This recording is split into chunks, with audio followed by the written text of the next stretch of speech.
Memasuki musim panas atau kemarau, harga kebutuhan pokok terutama cabai kembali mengalami kenaikan hingga menyentuh Rp100.000.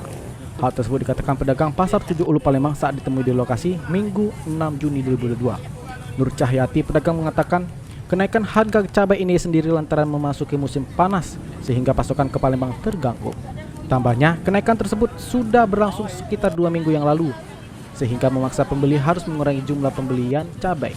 Sementara itu, Ida, pembeli juga pedagang pisang goreng, mengatakan dirinya terpaksa mengurangi jumlah pembelian cabai. Ini harga cabai kita di Pasar 7 Ulu ini berapa ya sekarang? Sekarang 60. Sebelumnya berapa?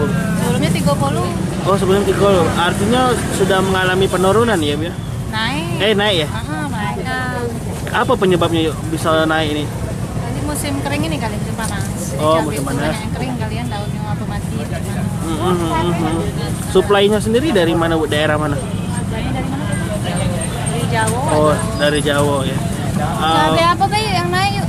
Cabai seluruh cabai naik kalau seluruh cabai. Cabai merah. Cabai merah berapa yuk? Cabai merah 60, cabai rawit 80, rawit jengki 80. Kan ini cabai borong 100. Cabai borong yang paling mahal.